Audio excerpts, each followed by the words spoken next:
ચાલો આપણે વટાણા ફ્રોઝન કરવાના છે, તો એના માટે આપણે 1.5 કિલો વટાણા લઈ લીધા છે. વટાણા આપણે ફોલી દીધા એટલે આપણે 1 કિલોથી થોડાક વધારે વટાણા થયા છે. તો હવે આપણે ચાલો પાણી ગરમ કરવા મૂકી દઈએ. પાણી ગરમ કરવા મૂકી દીધું છે. પાણી જો ઉકળી ગયું છે, હવે આપણે આમાં ખાંડ નાખવાની છે. આપણે 2 મોટી ચમચી જેટલી આપણે ખાંડ નાખીશું. હવે આપણે આ વટાણા નાખી દઈશું એમાં. આ રીતે આપણે બધું મિક્સ કરી લઈશું એટલે ખાંડ છે બધા વટાણાની અંદર આવી જાય. આવા ખાંડ નાખવાથી વટાણા એકદમ લીલાછમ રહેશે, પીળા નથી પડતા. અને જો તમે મીઠું નાખશો તો વટાણા પીળા થઈ જશે. અને આપણે 1 થી 1.5 મિનિટ માટે થવા દેવાનું છે. ચલો 1 થી 1.5 મિનિટ થવા આવી છે અને આપણે વટાણા થઈ ગયા છે. આપણે સગડી બંધ કરી દીધી. જો બધા વટાણા આ રીતે ઉપર આવી જાય એટલે માની લેવાનું કે આપણે વટાણા થઈ ગયા છે. હવે આપણે નીચે ઉતારી લઈશું આને, કારણ કે આ સગડી ગરમ જ રહેતી હોય છે વધારે, એટલે કૂખ્યા કરે. હવે આપણે ડાયરેક્ટ જ આ વટાણા લઈ અને આપણે ઠંડા પાણીમાં નાખી દેવાના છે.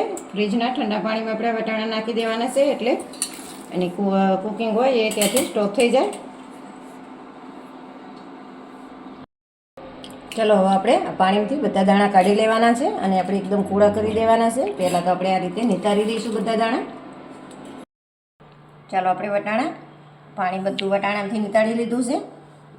હવે આપણે આને એકદમ કોરા કરવાના છે કપડાની અંદર. તો આ રીતે આપણે 10 મિનિટ જેવું પંખા નીચે રાખીશું એટલે બધા વટાણા આપણે સરસ કોરા થઈ જશે. અને જો એકદમ ગ્રીન સરસ થયા છે વટાણા, આપણે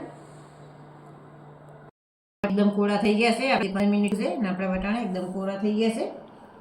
હવે આપણે આને ભેગા કરી અને આપણે ભરી લઈશું.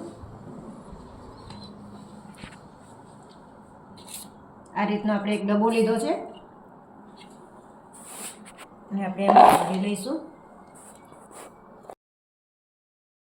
એરટાઇટ કન્ટેનરમાં આપણે વટાણા બંને ભર્યા છે. થોડાક આ રીતે ઊણા રાખવાના છે, કારણ કે આપણે આ ઢાંકણાની ઉપર અડી ના રહે એટલા થોડાક ઊણા રાખવાના છે. અને આપણે જો આ રબરની રિંગવાળો ડબ્બો લીધો છે એટલે આમાંથી હવા અંદર બહાર જાય નહીં અને આપણા વટાણા બહુ સરસ રહે. અને આપણે આ ડબ્બો ધોઈ અને 10 મિનિટ જેવો આપણે તડકે તપાડ્યો હતો. તો આ રીતે હવે આપણે આના ફ્રીઝરમાં રાખવાનો છે. આ વિડીયો ગમ્યો હોય તો લાઈક, શેર અને સબસ્ક્રાઈબ કરજો.